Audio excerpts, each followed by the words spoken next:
L'ordre du appelle maintenant la question de Monsieur Delamotte, toujours à Monsieur le ministre Henry. Cette question porte sur le non-respect des engagements de la région wallonne dans le cadre du partenariat public-privé de l'écotechnopole.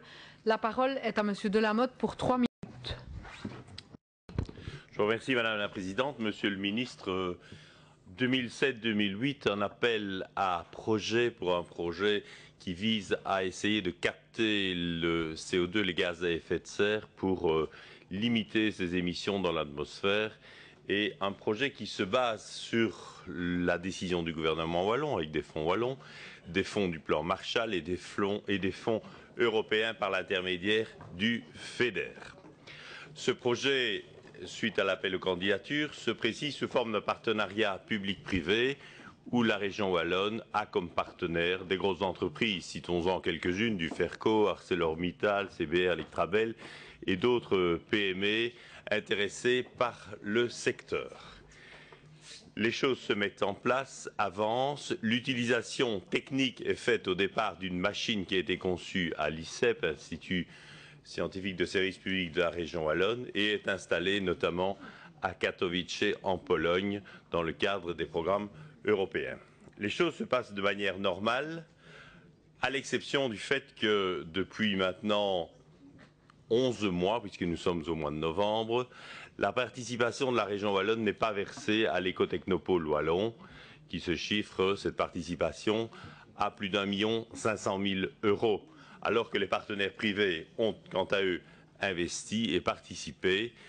La deuxième partie, ou le deuxième partenaire de cette convention, il s'agit bien entendu d'une convention, d'un contrat, n'a pas honoré sa créance, ce qui pose effectivement pour cette société qui occupe 14 chercheurs un problème de trésorerie que chacun peut comprendre aisément. Et donc, Monsieur le ministre, Ecotechnopole, sur base de la missive que l'administrateur délégué, soutenu par son conseil d'administration, vous a fait parvenir, s'inquiète effectivement du versement de ce montant, d'autant plus qu'il faut payer les frais, les salaires et les investissements, et que les choses pour ce projet environnemental n'arrivent pas à échéance. Et donc, Monsieur le ministre, il vous lance un cri d'alarme. Ce qui me surprend un peu, c'est que votre réaction, et c'est pour ça que je vous interpelle en disant « je vais évaluer et je voudrais bien savoir ce qu'il en est exactement et le bien fondé de ce projet », c'est ce que j'ai lu dans la presse.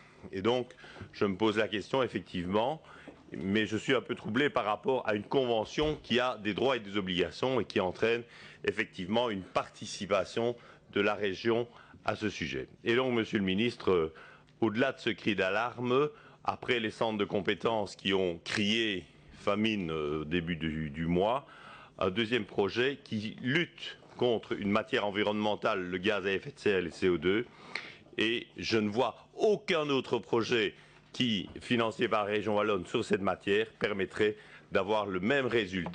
Ça me semble être une technologie d'avenir et je vous pose la question, à quand et dans quel délai pouvons-nous espérer ce versement? Merci Monsieur Delamotte. La parole pour la réponse, Monsieur Delamotte, vous allez devoir céder la place parce que je vous remercie. Merci Madame la... Enfin, je peux répondre, oui. Vous me l'avez déjà dit, excusez-moi. Donc merci Madame la Présidente, Monsieur le député. Donc effectivement, j'ai vu comme vous cette polémique dans la presse. Je le regrette parce que effectivement j'ai été interpellé par les responsables de l'écotechnopole. Nous avons rencontré, nous avons eu des explications sur le processus et l'objet des recherches. Et effectivement, comme vous l'avez dit, l'objet en tant que tel, notamment le stockage de CO2, est évidemment potentiellement très porteur et très important.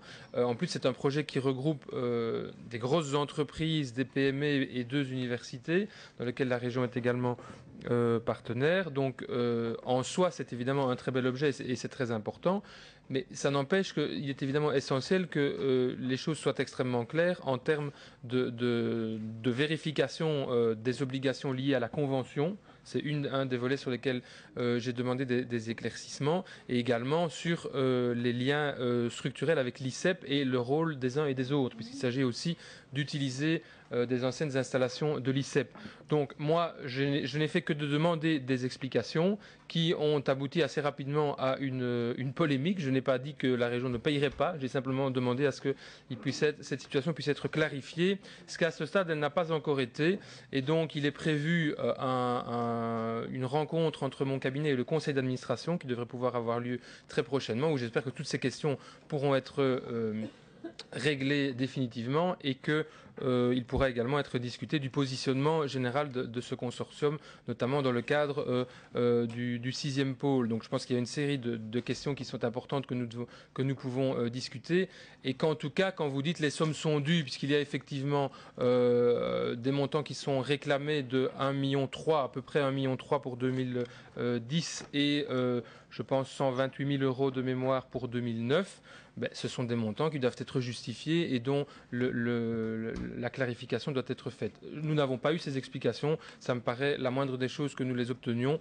et donc j'espère bien que dans les prochaines semaines ce sera clarifié et que le problème pourra être résolu. Voilà, monsieur le député, madame la présidente.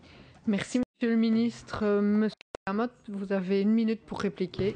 1 minute de réplique, mais je ne l'utiliserai pas, monsieur le ministre. Il y a urgence, effectivement, dans ce dossier. Il y a des travailleurs, il y a des dépenses qui ont été engagées. Je pense que c'est un élément important. Deuxièmement, c'est une technologie wallonne qui est exportée et qui pourrait être évidemment reproduite à d'autres secteurs dans la matière environnementale. Ça m'apparaît important. Troisièmement, il y a un contrat, donc une convention qui lie les parties, qui est évaluation sur ce qui se passe. Ça m'apparaît normal, mais à partir du moment où il y a un engagement de la région wallonne, il faut qu'il puisse s'exécuter, et nous sommes maintenant quasi 11 mois après la nécessité de pouvoir parvenir au paiement. J'en appelle donc vraiment à votre célérité pour que les choses puissent se résoudre rapidement, et je vous en remercie par avance. Merci, monsieur.